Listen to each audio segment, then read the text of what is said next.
Introduction to Switching Regulators. Welcome to this module on Freescale Regulated Power Supplies. This module will describe Regulator Basics and the two types of linear regulators. It also covers all of the different types of switching regulators, including buck, boost, and buck-boost converters. This training module is 12 pages in length and lasts just over 15 minutes. Here is a simple block diagram for a power supply regulator. The reference voltage, Vref, is the voltage standard to which all control of the regulator is referenced. Any variation in the reference is reflected in the output. The reference must therefore be stable at all voltages and temperatures. The sampling element monitors the output and supplies a feedback voltage equal to Vref when the output voltage, Vo, is at the regulated set point. Any deviation in the output voltage from the set point causes the feedback voltage to vary above or below the Vref level. The variation represents the output error voltage.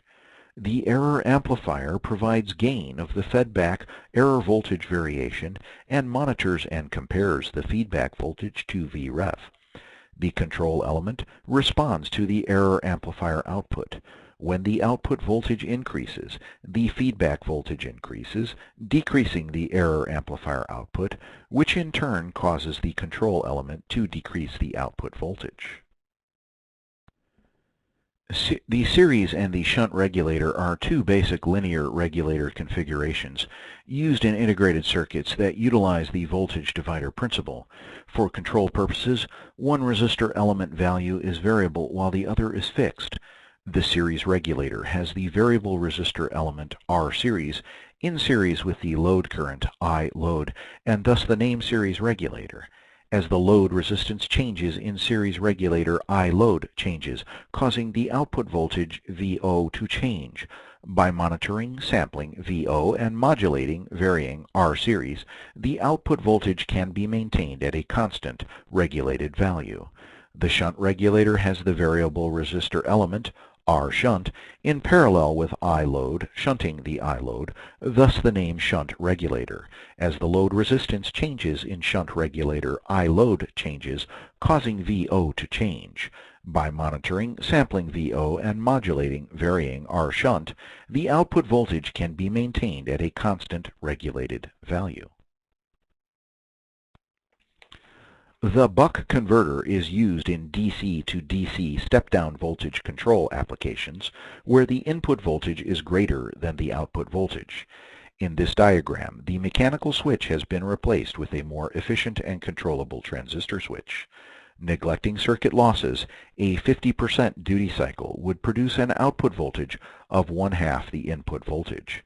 By monitoring the output voltage and controlling the duty cycle accordingly, accurate step-down DC voltages are very efficiently generated and maintained.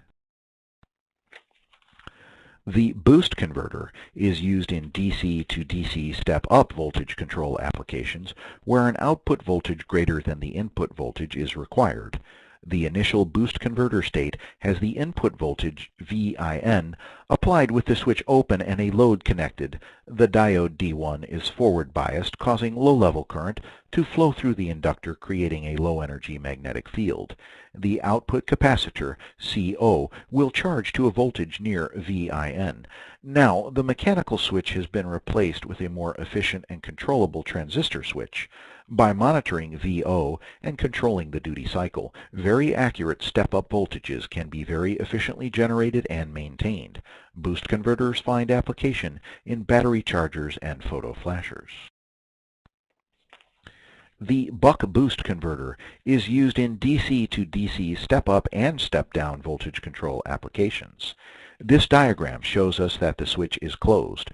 The full Vin voltage is applied across the inductor L, causing energy to be stored in the inductor's magnetic field. The diode D1 is back-biased, preventing positive current flow to the output load. In the next phase, the switch is opened, the inductor current ceases, causing the magnetic field to collapse and D1 to be forward-biased, returning stored energy back to the circuit. Now the mechanical switch is replaced with a more efficient and controllable transistor switch. By monitoring the output and adjusting the duty cycle accordingly, the step-up or step-down voltage can be maintained. Linear regulators, both series and shunt, are a more direct means of regulation and are the easiest to implement in applications. Series regulators are more efficient than the shunt regulators. Linear regulators have no radiated electromagnetic interference, EMI, since no high current switching or inductors are involved. They are less efficient than switching regulators and generate greater amounts of heat for the same delivered output current. These regulators are better suited for low-power applications or where efficiency is of lesser concern. Switching regulators are more efficient than linear regulators because they transform power while linear regulators consume power to regulate. They store up energy in a magnetic field and recover the energy when the magnetic field collapses. Switching regulators radiate considerable EMI as a result of inductor high current switching.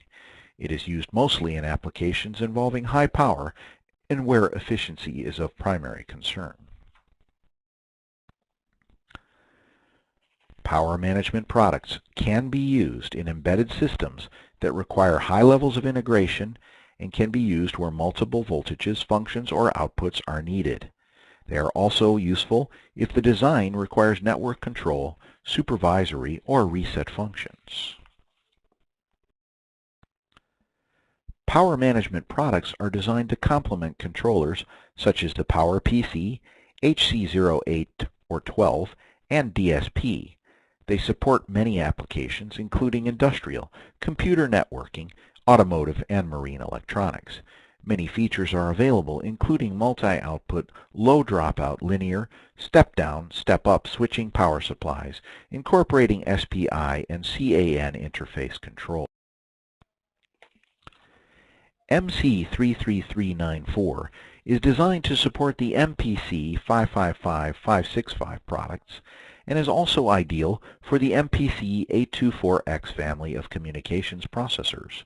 The Power PC family of microprocessors require multiple voltage with specific power-up and power-down sequencing. The required output voltages, as well as the sequencing of those voltages, are built into the MC33394.